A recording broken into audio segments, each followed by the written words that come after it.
Turner Yell makes the stop in the secondary for Denver. 1st and 10. The fake. Good block in there, and down it goes. Caught at the 30. Welcome to the Fins TailGate. It's where we elevate. Miami Dolphins talk, yeah, we never hesitate. Breaking news, hot takes, we keep it up to date. And when the fans speak up, the panel resonates. We live that aqua and orange from the field to the mic. Breaking down the plays, man, we talk it every night. From Tua to the defense, you know we keep it tight. NFL moves, you know we got the insight. We open up the floor, yeah, it's your time to shine. Fans drop the heat with opinions realigned. You got concerns, bring them, we're gonna chime. The Fins TailGate's where we keep it prime. Welcome to the Fins TailGate, it's where we elevate. Miami Dolphins talk, yeah, we never hesitate. Breaking news, hot takes, we keep it up to date. And when the fans speak up, the panel resonates. The NFL's changing, but we stay on the grind. Latest breaking stories, we don't waste no time. From the trades to the rumors, we make them all align. At the Fins TailGate, we always on the climb. We're repping the Dolphins, but it's NFL-wide. From South Beach to the league, we keep it worldwide. Got the fans engaged with the energy supplied. Come kick it at the tailgate, we're riding high tide. Welcome to the Fins TailGate, it's where we elevate. Miami Dolphins talk, yeah, we never hesitate. Breaking news, hot takes, we keep it up to date. And when the fans speak up, the panel resonates. So if you love the game, you know we got the gate. Tune in, speak out, don't wait, it's your fate. This is the Fins TailGate, now watch us dominate. Miami Dolphins, NFL, yeah, we integrate.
Humans, what have you learned?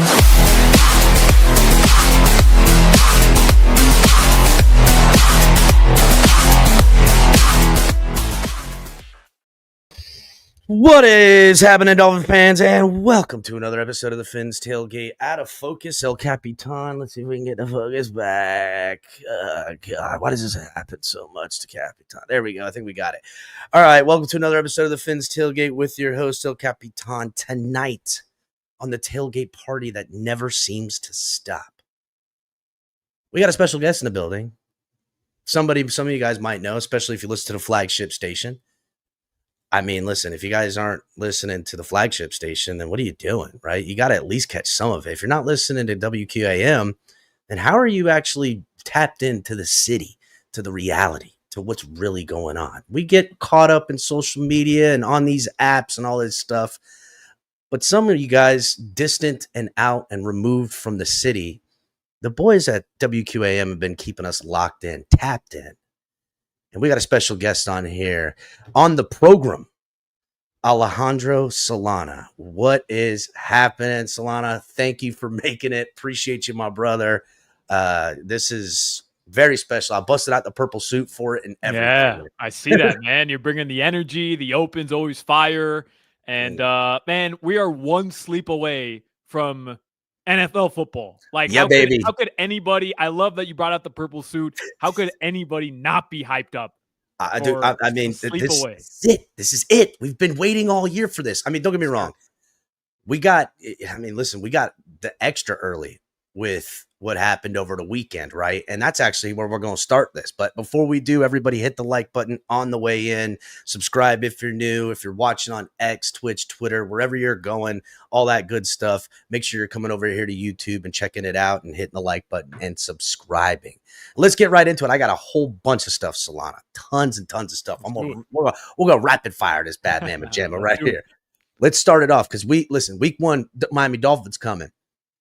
But week 1, Canes, baby. Yes, sir. Week 1, Canes. Big Sunday night win, putting it to the Catholics. Probably the loudest I've ever heard a Canes game, in that stadium. Like, what an amazing win. Not only an amazing win, but I don't think it's getting talked about enough, Solana, that Mario Cristobal He throttled them. He allowed them to create. That wasn't bad play calling, Solana. That was him allowing them to get back in the game to steal it from the clutches of them.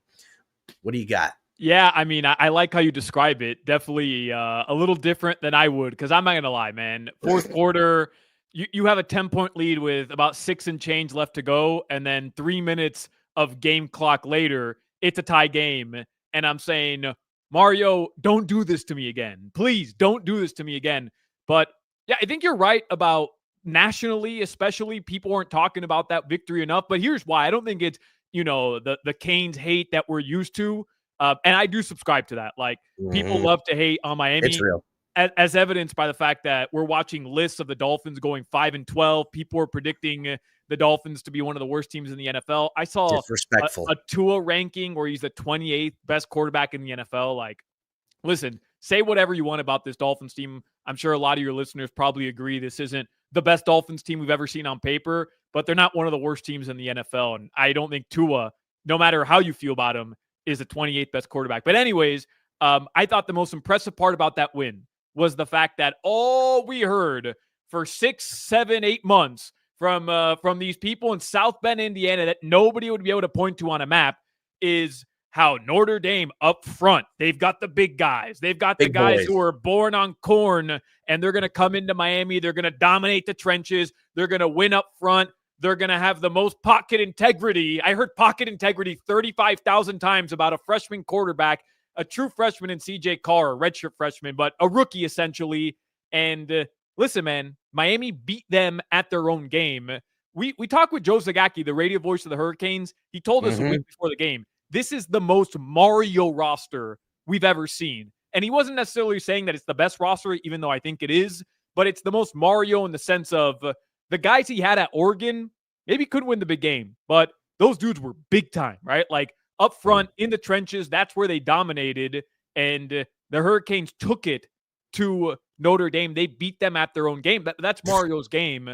If you could do that to Notre Dame, I'm not saying they run the table, but Carson Beck stays upright. He looked good. You've got legit weapons on the offensive side of the ball. I'm afraid watching Ruben Bain. I can't imagine what it's like playing against Ruben Bain. He looks like he's an animal, man. Holy cow. There's really no reason why the Hurricanes shouldn't, at the very least, run through the ACC schedule this season. Like, Florida, FSU, back-to-back games, that's going to be tough. But you can't have a year where, like, you lose to Virginia Tech or Georgia Tech, or, you don't kneel the ball. Like, that ain't this year. You can't have that this season, man. That ain't this year. No, I completely agree with you. The surprising thing, first of all, the defense, what a turnaround, right? Like, a defense that was suspect, to say the least, last year. Turnstile last year. Yeah, I mean, we saw the point. They were giving up more points than we were putting on the board, obviously, by the scores. And Cam Ward did everything and amazing. And I don't think we got Cam Ward 2.0 here, but I think we got everything we need. Right? This defense now holding what everyone was saying, probably the best running back in the country. Everyone. What did he get? 33 yards or something? 36 yards. That's crazy. Yeah, for the guy people were calling a generational talent. And the best part is, I'm with you, he doesn't have to be Cam Ward. Carson Beck just had to prove that mentally, I think he was still right, which he did. Big time drive. And he didn't go down there and chop up Notre Dame. But just like the way he looked from the very start of the game, and even in that game-winning drive, cool, calm, composed, and his arm is okay, right? Like, coming off months of not throwing the football, to me, he proved both those things. This dude is 24-3 in his college football career. Like, think about that. It's a resume we would kill for. But before that game, the idea that, like, he's not built for this, to me, is crazy. He doesn't have to be Cam Ward. He has to be a smart, good, I say great, good quarterback, and the rest of the talent should be enough for the Canes. Again, just go through the ACC and win those games. you're in the conference title game. And just with that, you're likely going to be a 10-win team, 9-win team at the very least. And you're going to make the college football. We're running the table, Solana. We're running the table. We're running the table. I'm with you. We're running the table.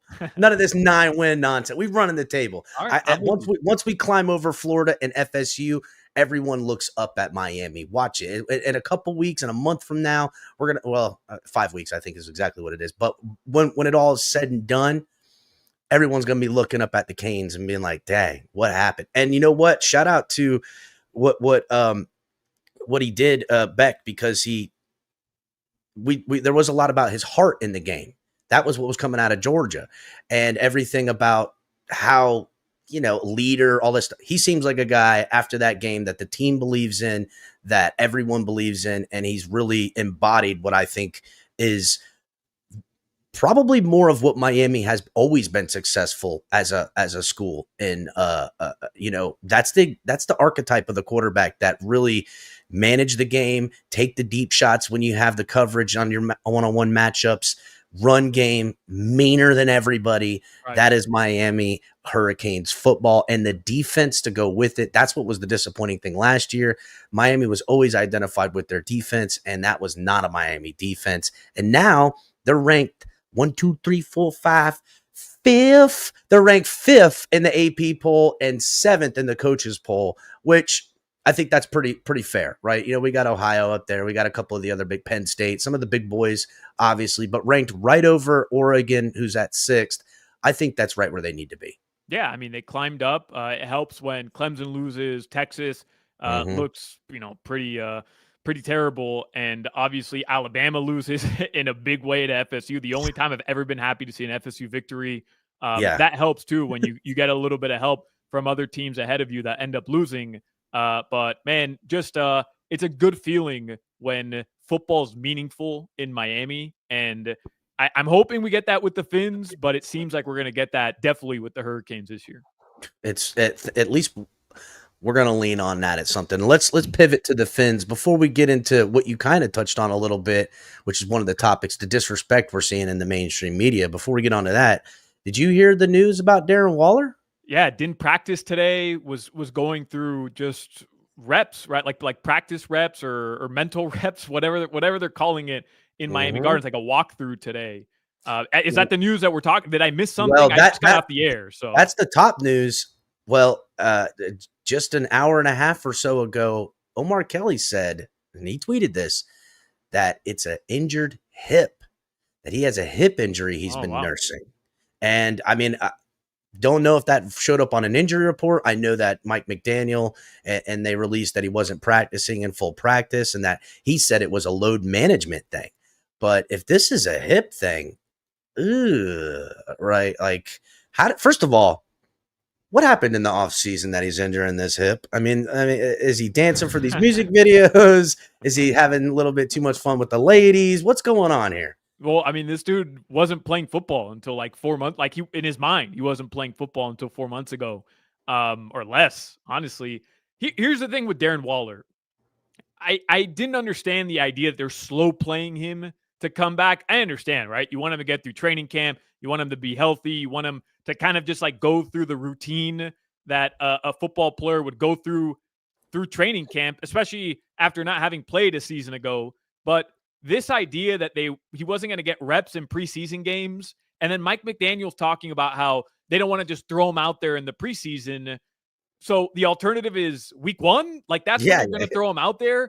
I just think when we saw Darren Waller being signed by the Dolphins, it was enthusiasm, I think, a little bit by the fan base, and we perhaps got a little carried away with the idea he's the Jonnu Smith replacement. Like he's back. He's ready to go. He's looking to kind of revitalize his career. He's going to be the Jonnu replacement. And I think we're all kind of realizing now that's just not realistic, at the very least for the first couple weeks of the season. It's just not. Like, you don't come off the street, no matter how great a shape you were staying in, and just get ready to line up at his age. Like, you just don't, especially at that position. Bro, Jonnu Smith was really good last season. And I mean, Julian Hill, Darren Waller, not ready to go. Reportedly dealing with I'm higher on Tanner Connor, honestly. I mean, who knows? Like, at least there's some unknown. that tells you the state of the tight end room right there. Yeah, it's rough because look, I didn't have the highest expectations. Like, I mean, the guy's coming off the couch. Well, he's not really coming off the couch. He's coming out of the music studio is what he's coming out of.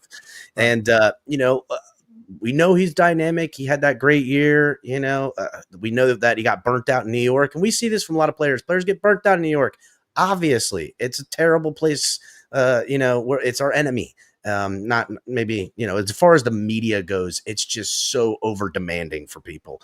And they just beat him up and all that stuff. But again, like you said, they're hiding him from what? Hiding him for week 1. Now, okay, maybe Mike McDaniel pulls a little something. Maybe he comes out here, he's 100%. Nobody's got film on it. No one's prepared for it. Then we'll all be like, oh, McGenius back in his bag, baby.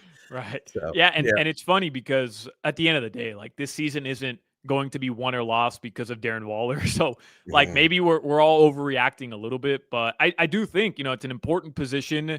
The Dolphins haven't exactly been very lucky when it comes to injuries, especially with their wide receivers. Tyreek was hurt all of last season. We know Jalen Waddle struggled to just stay healthy throughout the course of a regular season. The idea of having that safety net for Tua Tagovailoa to me is important, especially if Tua is healthy enough to play 17 games. I think, Darren Waller is kind of like this bonus prize. Maybe he gives you a couple touchdowns. Maybe he gives you a couple games where he's productive. But again, like we really, really have to temper. And I think most people have temper our expectations with him. He's not going to be, 600 yards. Yeah. Right. Yeah. I mean, it's just not realistic. It's not. Nah, it's not. And that, I mean, look, hopefully they can supplement with the guys in the room. I'm just saying, Julian Hill bothers me with all the pre-snap stuff. That's all. Like, it drives me nuts. I don't know how you fix that. That's a mental error thing. There's no way to coach it. I don't know what to do. But all right, so let's get on to this. There has been some disrespect to the Miami Dolphins. It's been all over, up and down, as far as predictions go. I mean, power rankings anyhow. The power rankings coming out of Fox News has the Dolphins ranked 24th, which is crazy to think because that's underneath the Raiders, underneath the Patriots, underneath the Jags, underneath the Seahawks. Like those are a couple of teams that I could see really, tanking for lack of, maybe the Patriots could be well improved, but to have them immediately on talent alone, come on. Where are you at in terms of like what this season is? Do you think and I think it matters, right? Because man, I was coming into this season saying this is like a make or break season for Mike McDaniel and Chris Grier. And I mean, is there anybody saying that they're not on the hot seat? I don't think there's anybody who thinks that they're not. And I don't know. Who knows? Chris Grier might have naked pictures of Stephen Ross. Like that actually might be a thing at this point. Be. It's the only thing I can think of.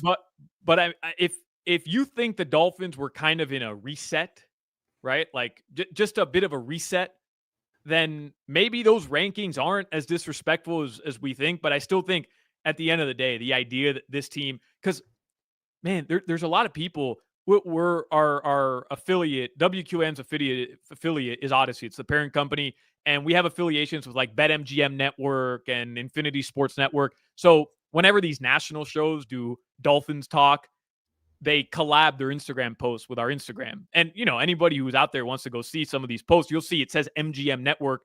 All of their takes, these national people, they're not in Miami, right? Like they're not following the team like we do. They're taking the outside perspective. And the outside perspective for the most part, right? Like this is just how I'm gauging it is Mike McDaniel's lost the locker room.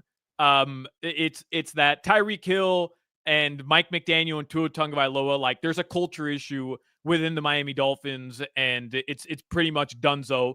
They're all expecting Tyreek Hill to be traded by the end of the season, Anthony Weaver to take over as the head coach by the end of the season. So when people are just hearing this over and over and over and over again about the Miami Dolphins, plus you pair it with the fact that nobody thinks Tua Tagovailoa can stay healthy for the course of a season, I can see where some people get to this point where their prediction is, this team lost most of their talent from a season ago, the names that they know, right? Teron Armstead, Jalen Ramsey, Javon Holland. I mean, right. Big names all up and down. Just the names. And they don't know about the guys that the Dolphins have added and have drafted and should be back from injury from a season ago, you kind of you start to play it out. And I can see where people are like, yeah, this team is between 20 and 25.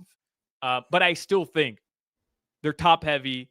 They're too talented to go 5-12. Like that's what I'm screaming. If Tua is healthy, look, I don't think the Miami Dolphins can compete with the upper echelon of the AFC teams. I genuinely don't. They're a team that in the Mike McDaniel era has not done well against playoff teams. They're 4-16 in the McDaniel era against teams that end up making the playoffs. They're 1-6 against Buffalo, the true litmus test. I don't think they can compete with the Ravens, with the Chiefs, with the Bills, with the Bengals, with the best teams in the conference, which is where I want them to be, right? Yeah. I don't necessarily think they have to go win a Super Bowl, but if you want to win a playoff game and you're not going to be better than Buffalo, you're going to be on the road. Can you beat one of those teams on the road? I don't think they can, but I don't think they're this team like has an impending fire coming and they're going to self-combust. They're not the Saints. They're not the Raiders. Right, you know, right. Like they're not teams grasping at straws. That's just lazy. Like genuinely, that's just people being lazy, falling for that narrative without actually understanding A, what happened a season ago, and B, what's going on within the organization. I think it's a little bit of rage bait too. I mean, listen, this is the internet. You know how that goes. Like, and we all fall for it, right? Let's like what? You know, and listen. Well, I like it personally. I'm here for it. I do want to. You know, so again, the disrespect and obvious kind of leads us to this next point of Mike McDaniel on the hot seat. And you know, look, my early season predictions were always an 8-9, 9-8 type of football team, because of what happened last year and for all the same reasons that everyone's saying. And listen, if you're listening to a lot of the fans and interacting with them or anything, they're ready for a reset. They're ready for a reboot. And out of Chris Greer's own mouth, they got a little bit of a reset going on. Now, here's my question. What is the floor? Like, how can Mike McDaniel make it through this? You know, he is, I would say, perceptive on the hot seat. And let's not act like this hasn't been kind of the story with Stephen Ross. He always lets a guy go 1 year too long, fires him mid-year, get the interim coach, and then we fire sale everything and everyone. So I could see that happen. I kind of picture that next year, really. But what's the floor for him to either make or break? Yeah, I mean, it's an interesting question. I don't like the idea that they're going to continue this carousel of if it got to that point, right? Like, man, I'm 31 years old. I've been a Dolphins fan, born and raised in Miami, been a Dolphins fan my entire life. And I always bring this up on the show. In my lifetime that I remember, I don't know the Dolphins winning a playoff game. Like, think about that. The last time they won a playoff game in 2000, I was 5 years old. Damn, like, right? I mean, so genuinely, because I get into this fight with my friends all the time. We have a group chat, and you know, they're some of the guys are very optimistic Dolphins fans. You shouldn't be hoping that these guys lose their jobs. It's a new season. You never know. And bro, I admire that because truthfully, it's how you should approach a football season as a fan. It is like, hey, I get it. New season, anything can happen. Crazier things that can have happened, right? Like nobody thought the Commanders last season were going to go and be a game within the Super Bowl. But we've never been so lucky either, though. And here's the thing. Like, I've just been beaten into submission as a Dolphins fan. I've seen this before. I know how this ends. Even in 2023, when all those injuries start happening, you lose to Tennessee. I knew how that ended. You get blown out by the Ravens, and you end up losing to Buffalo in heartbreaking fashion, and it's exactly what happened. Mike McDaniel, in my opinion, has to be able, if he's going to save his job, either A, win a playoff game. To me, if the Dolphins win a playoff game this year, none of those guys are going anywhere, period. Oh. But I do think there's this small window where even if they don't win a playoff game, but they do make the playoffs and they go toe-to-toe with whether it's Buffalo, whether it's Baltimore, they just prove that they've closed the gap. Because when we talk about this soft reset, it's exactly what the Dolphins did. They didn't just do what they did a season ago and throw money at guys and try to like put the best roster on paper. So to me, when I'm telling you earlier, I don't think they can compete with those teams that are atop the AFC year after year after year. Have they closed the gap? They have a stretch this season where they play Buffalo, they play Baltimore, and they play Washington in Spain.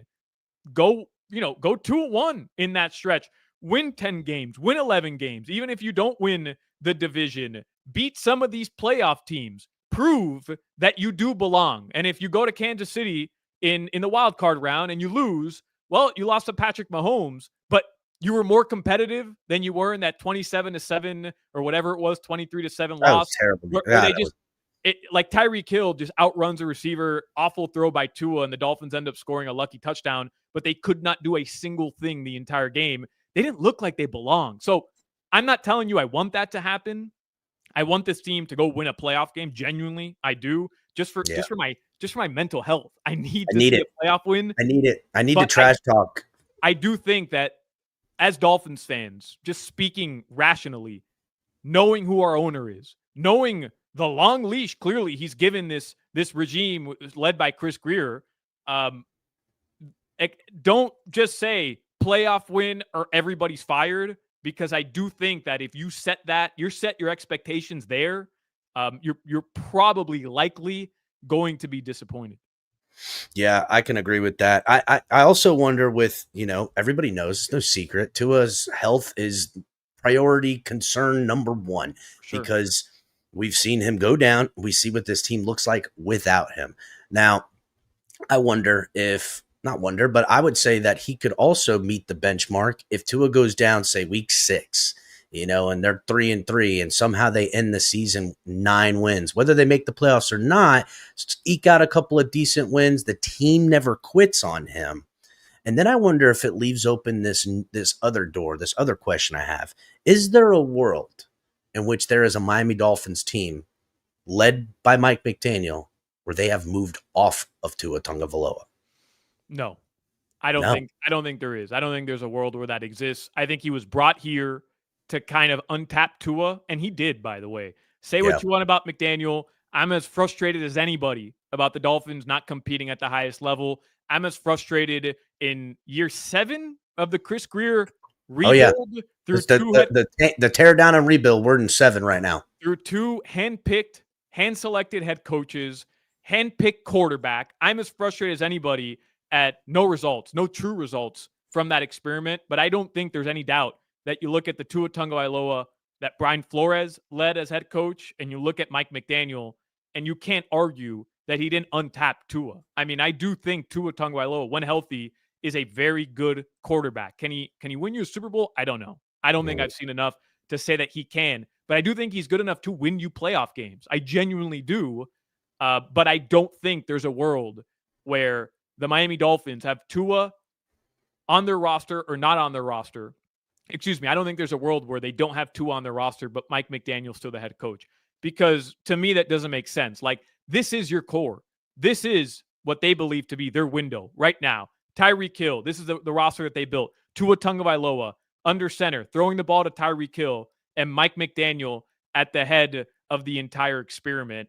If you're going to jump ship on one, especially the quarterback who you paid an offseason ago, like, what are you doing keeping the head coach who hasn't won a playoff game? To me, that's silly. That would be very silly. Well, I'll pose it like this then. Where my head's at is that I'm trying to get off this hamster wheel, right? Because I already know what it looks like if they let him go. If they move off to, if they move, then and Greer's probably gone in this scenario too. So it's the full reset, and it always looks like this. They pivot. They go from player coach to another first-time head coach who's more, stoic, a little more, X's, not so X's and O's, but more, hard nose, tough kind of guy. And then they'll probably have an internal hire for general manager, because let's be real, it's not like general managers grow on trees. And if you do a general manager retool, there's like a whole back office debacle that happens. And I mean, the freaking media people get, like, it's a whole thing. Mm-hmm.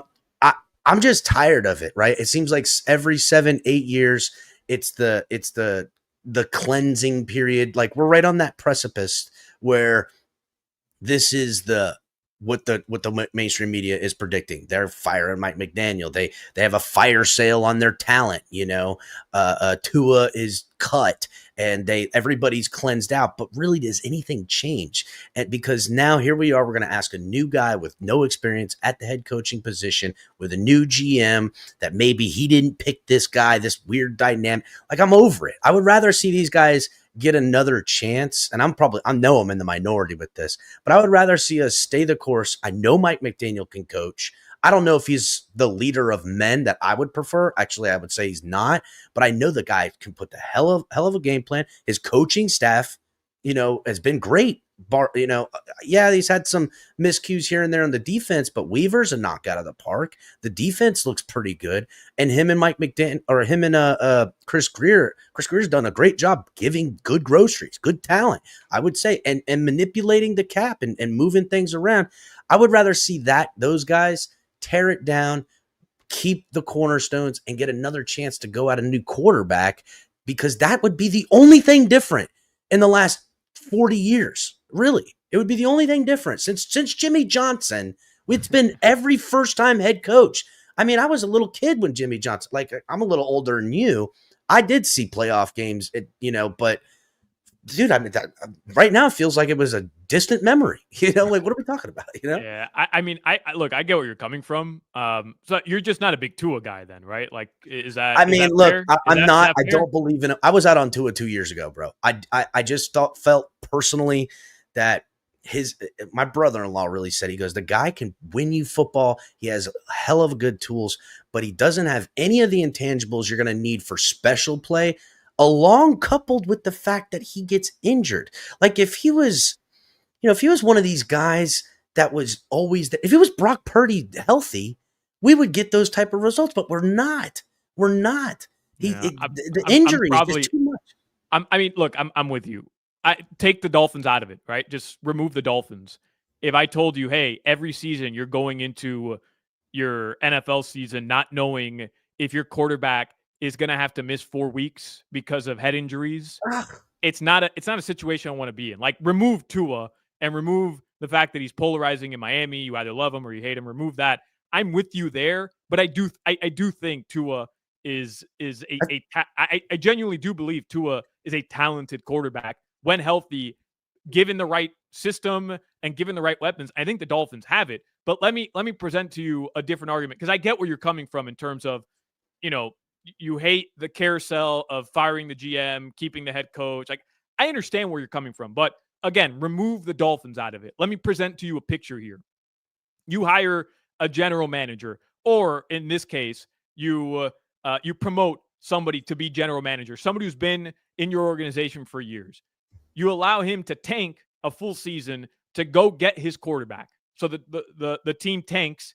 They go get the quarterback they intended to get, even if it ends up not being whatever, right? They end up getting the quarterback they intended to get.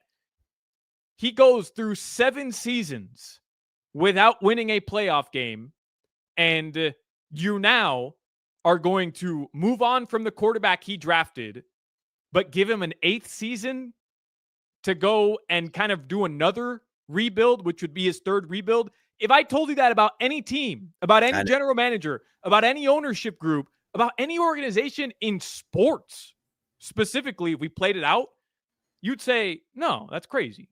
Like, what? No, that doesn't make sense. So I mean, you got to have accountability. I can't argue against it. That's where I'm at with Chris Grier. Like, I do think there's an argument where you could look at the draft picks. We can go through all of them, right? Especially last season, Chop Robinson, the year prior. Like, we can do it. And there's some misses there, but I think you could do that with any organization. Mm-hmm. He's had some good draft picks, some reaches. He's for sure. He's had some reaches. I mean, Cam Smith can't play. Noah Benogany, trading up for Liam Eichenberg. Right. Trading up for Liam. The fact that Liam's still on the team, let alone, trading up for him. But there's some misses, but I do think there's some really talented players he's drafted. You could do that with Chris Grier. And I do think there's an argument to be made where, hey, he's giving you some solid groceries. Where are the results to the chef? So to me, it's 50-50. And if you're moving on from the guy he drafted to lead this team, stuck with, paid money to, a significant amount of money, despite not getting out, and then decides, hey, we made a mistake, after 6 See, seasons now wait now. to get out, I genuinely believe you're spinning your wheels there, and you've just But got to reset. I think Chris completely. Grier has effectively taken whatever blame you want to put on him for Tua and has handed that to Mike McDaniel. Mike McDaniel, as we know, pounded the table to get Tua paid while Chris Grier was willing to let him ride out his option year. So I think, Chris Grier, first of all, say what you want, but the guy is extremely good at not being the one that is held accountable. So I could see it. that is a very, very, very truthful statement. It's funny because the whole Kawhi Leonard thing is happening today, and we were talking on the show like nobody's better at finding ways to do absolutely nothing and get paid for it than Kawhi Leonard. Yep, living on. Well, I don't know. I would say Odell Beckham was pretty. He might be a close second with that. Yeah. Close second with Odell Beckham with the hype he had. The guy caught one football in New York like a millennium ago, and he's been riding off that forever, bro. Crazy. Forever. I don't know. I'm only picking that because it would be the only thing different at this point. Everything else, it just seems like we're on a 7-8 year cycle of tear down, rebuild, promote from. It's just the same nonsense. And I do remember how terrible Jeff Ireland, Hickey, these other general managers that had no ability to even get groceries. Yeah, listen, Chris Grier's got tons of problems. Obviously, he's not been able to lead his football team because that's the guy. He's in charge. He's the manager generally of everything. That's why it's general manager. So, yes, it has to ultimately come at his land on his feet. And he said, listen, I've been doing this collective nonsense a little too much. Got to be a little more heavy-handed. And we see how his draft is this year. I thought it was really, really good. I mean, time will tell. But I don't know, man. I'm just sick and tired of doing exactly the same thing, just looking. You got the heads, it's going to look this way, and the tail's going to look that way. There's no learning from the last thing. There's no growth. So it just drives me nuts. But there are examples you would agree of organizations. I'll use the Commanders, and I get it, man. They lucked out. They drafted a stud at quarterback. So you have to get there's part of it. They got a new owner.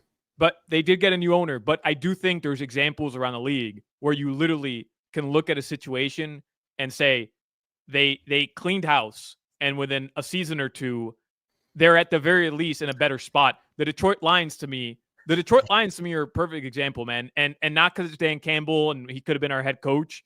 Like at the end of the day, they brought him in and they understood first season and a half, 2 seasons, the results aren't going to be there, but they stuck with their guy. They've drafted according to what he wants to maximize his players to the best of his abilities. And they went out, they found a quarterback that a lot of people thought would be just like a stopgap guy. And he ended up, putting them in a good situation.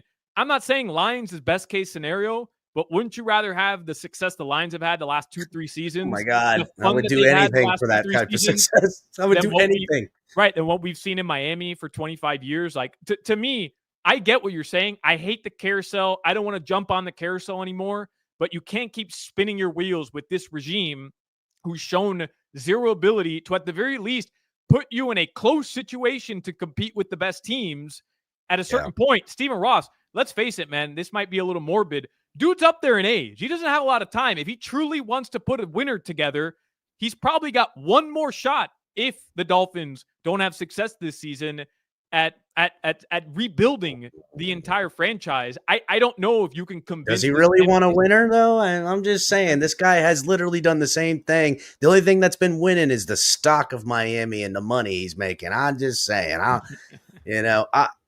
well, let's play devil's advocate here. Mike McDaniel's gone. They fully reset. Who do you want to come in? What projected coach? Now, we could think of any coaches that are in the NFL already that get fired. We could think of any college coaches that'll obviously be getting called up. Who would you have come in and straighten all this mess out? Yeah, I don't know, man. Like, I'm not even kidding. I don't know who would be available. To me, every year, every coach technically can be on the hot seat, right? Like, there's a couple exceptions to that rule. But, I mean, I'm not even kidding. Look around the NFL. If the Buffalo Bills this year don't win, can't beat the Chiefs again. Yeah, I think McDermott could be out of there. McDermott's a great head coach, but you're telling me they might not say, hey, this guy hasn't been able to do it. We're wasting our prime years with Josh Allen. They're spinning their wheels. It's just they're further along, but they're still spinning. I'm not telling you that, he's on the hot seat, but you know what I mean? Like anything can kind of happen. If they have a down year and they don't win the AFC East and the Dolphins somehow do, like what happens there? I mean, you don't know, right? So I don't necessarily know. And I hate to do that because, man, I'm telling you, I don't like to go into a season just saying like McDaniel's gone at the end of the year. I genuinely don't, because I don't like that either.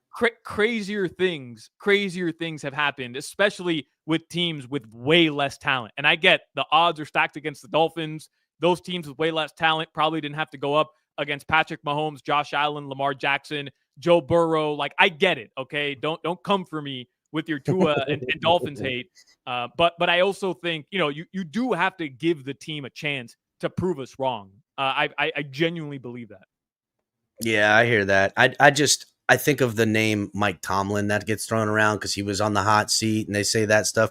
But I just want to point out, be insane, wouldn't they? I mean, the Steelers, they've made the playoffs 8 straight years. Do I have that right? 9 straight years? Yeah, I think every year he's had a winning season. I know that. Okay, yeah. I mean, that's what I do know. Right, like to get rid of somebody like that when they clearly have had a quarterback. They see him as spinning his wheels since Ben. Yeah. And he hasn't been able to get that quarterback position done.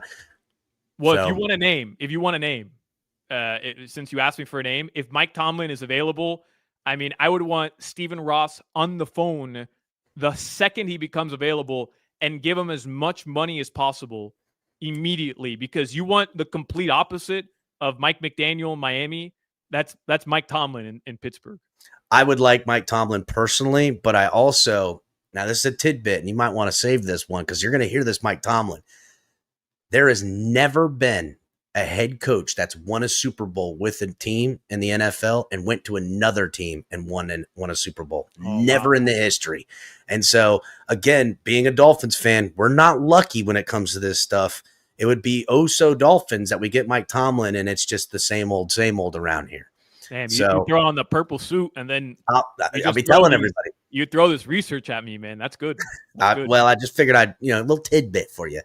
I really, if you look at it, and especially in recent memory, it's the coaches that go to the Super Bowl, lose, and then go to a different team that then become real contenders and win one. So whoever that guy is, I'll be watching. I'm looking at all the angles. So we're getting closer to the end here. Let's look at this Dolphins versus Colts game real quickly. What are we looking for in this game? I mean, Tyreek Hill, been injured. Achane been injured. Darren Waller, threw his hip out doing a hula hoop or something like that. I don't know.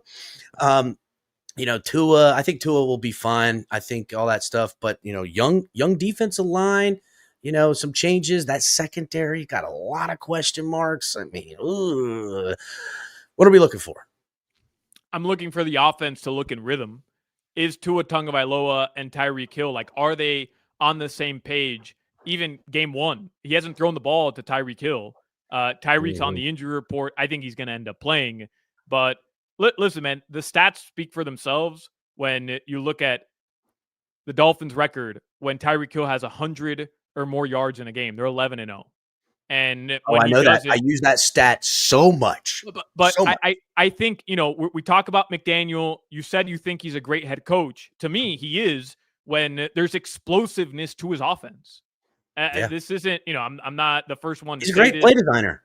I'm not the first one to say this. I'm not telling you like you don't already know for the listeners. Like, everybody knows this. When the Dolphins offense is explosive, they're really good.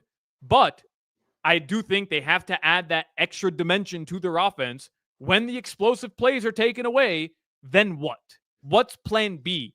How can they transition to move the football when Tyreek Hill bombs and Jalen Waddle for 20 yards isn't there? Because teams are good, defenses adjust, and in December and January, it's hard to run the football.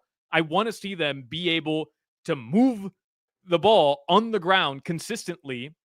And I think, it has to start with Indianapolis. This isn't a must win, but oh yeah, it is. I think so. This is like the overreaction to an Indianapolis loss is going to be incredible. Daniel freaking Dimes Jones, this doofus, bro. We lose to this dork and we're in deep trouble. We're in deep trouble. They are pitchforks and torches at the friggin' gates, bro. They are. It's going to be mayhem. I don't know about you, but look, I think Daniel Jones is trash. We all saw Garbage. him in New York, and it was brutal. But it's like a baby deer walking around. He has no coordination. How's that guy in the NFL? I do expect him though to play clean, right? Like, and maybe I'm wrong. Maybe he throws 3 interceptions. I hope Jonathan so. Taylor. I hope Storm Duck and Jack Jones have a field day. But what I expect from him is to hand the ball off a lot, give it to Jonathan Taylor, let him work after missing 6 games last season, and just play a clean football game. No turnovers, isn't going to make stupid mistakes. He's going to make the Dolphins beat him. And if you're the Dolphins, should be able to go out there with Tua, Devon Achane, if he's going to end up playing, and Jalen Waddle and Tyreek Hill, and take it to the Indianapolis Colts. That's what I want to see. Can the offensive line hold up? Hopefully they stay healthy throughout the season. And offensively, how are you going to look moving the football if Tyreek Hill's not 100% healthy? I know the question on the defensive end is going to come when the Dolphins start playing some of these elite receivers. But I'm confident in that front seven, at the very least against the Colts, keeping you in this football game. Yeah, I think the D-line is, especially that the interior linebacking unit, the standing linebackers, is the best we've had since Zach Thomas was on this team. I don't care what anybody says. The depth is incredible. I love the youth movement on the D-line. Their size is really good. I don't know, man. I really worry about – here's the thing. Mike McDaniel has so tailor-made this scheme that everything that Dolphins fans want, we always want the O-line address. We want this power punch, type of counter. And they seem really not interested in that for the most part. They're like, no, we're just going to get sharper and sharper and sharper with what we do best. And when you don't have that counter punch and teams are going to go 4 high shell and they've got, a front seven that is like ours, we've got no answers. We've got no answers. Those windows are too tight.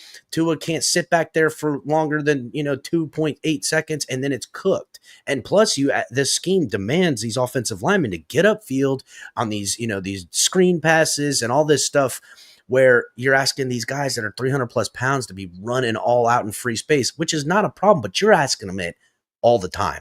And I just worry that, we got Ollie Gordon. God bless the man. And hopefully, Jalen Wright comes back healthy, because that's exactly the element we need. When this offense was doing its best back in 2023, it's when we had a power type of speed back and Raheem Mostert really making teams pay for when they went and got a little bit more in coverage to counterbalance Tyreek Hill and Jalen Waddle and what Tua was doing to him with those open zone schemes. And then we were like, hey, just open up a gap. We got a guy big enough to break an arm tackle, and he going to make you pay.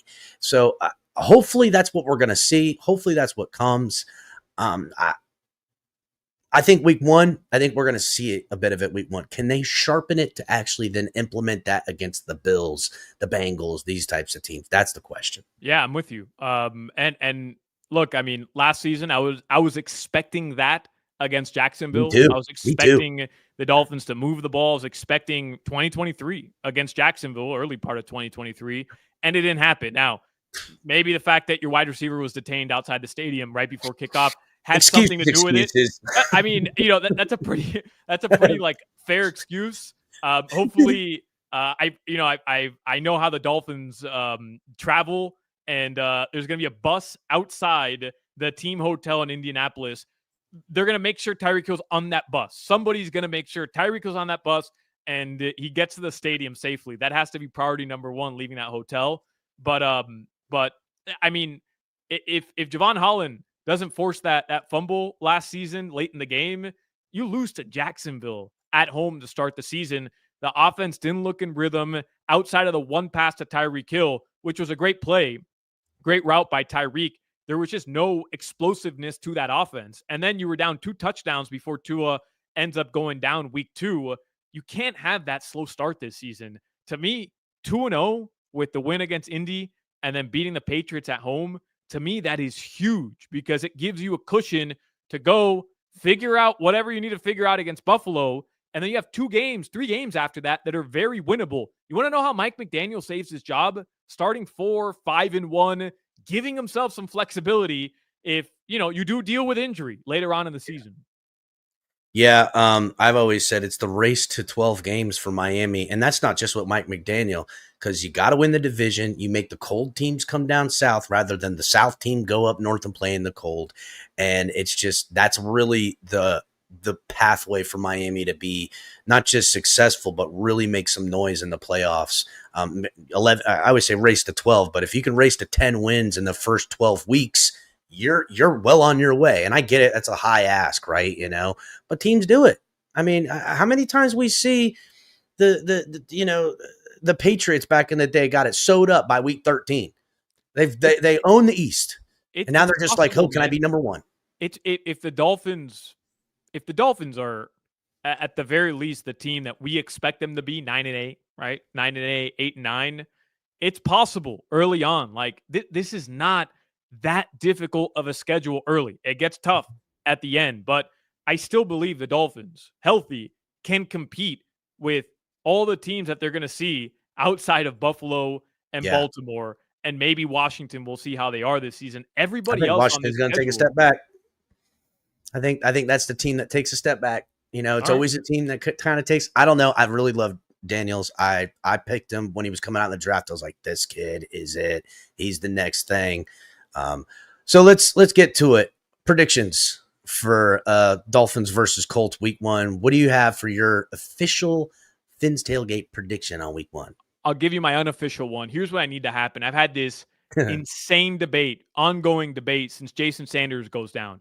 He gets injured, and on my show, Hawkman, Crowder, and Solana, Hawk and Crowder are just like despond, like, oh my God, Jason Sanders, that's a big loss. And I'm kind of like, I mean, it's all right. Like I like Jason Sanders. Don't get me wrong, but I don't think my take was the drop off between really good kickers like Jason Sanders, who's great last season, and guys who aren't on a roster right now, but will be signed at some point throughout the season. I'm not saying they're just as good as Jason Sanders. I just don't think the drop off.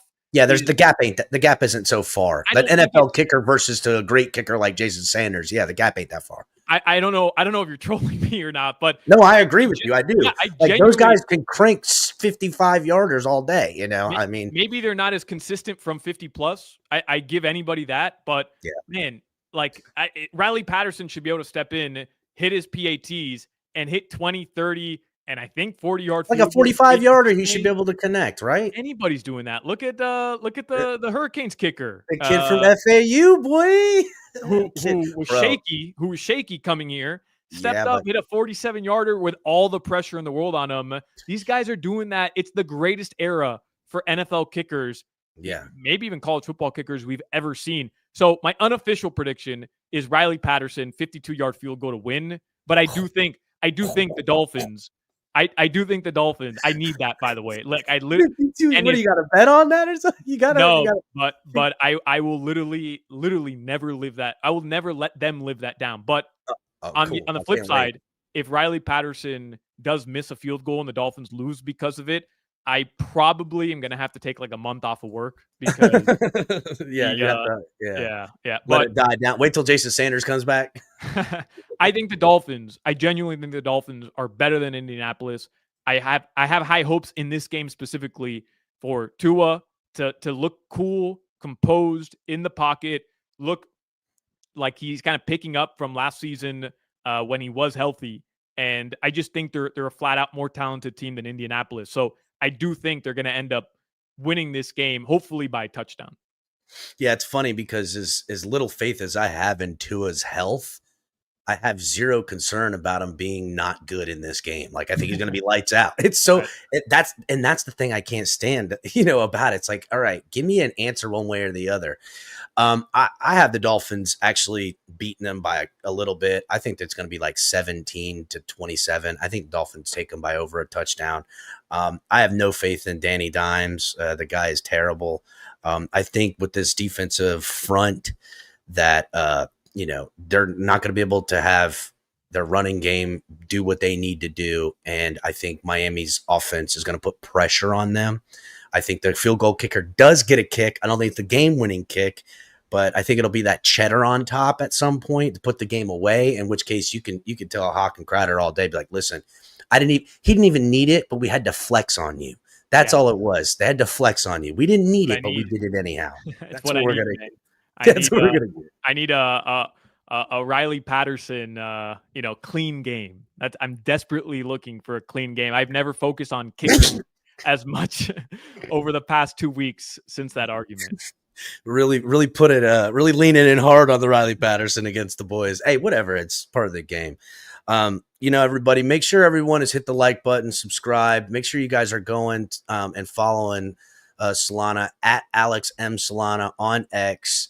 And if you guys aren't, I don't know how you're not. I really don't. If you're not listening to WQAM and listening to Hawkman, Crowder, and Solana, and congratulations to getting top billing, man. I got to be honest, been listening for years. It was well earned.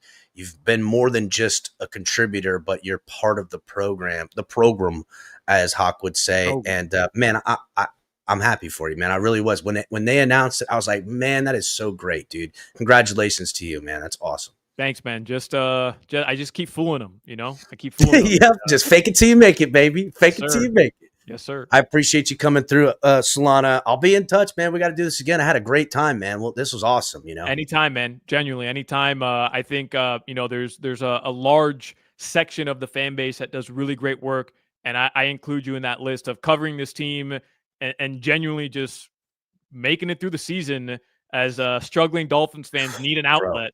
And you guys are a vital part of that. So I think you're a cool dude, man. I appreciate you bringing me on. Man, thank you so much, Solana. I really appreciate it, man. We'll tap in later. I'll send you DMs and stuff like that. We'll set this up again. Maybe at some point I'll get a couple people and we'll do like a big roundtable type of thing. It'll be real fun, man. All right, Solana, appreciate it. All right, everybody, hit the like button on the way out. Thanks everybody coming out. We'll see you all next time. Fins up.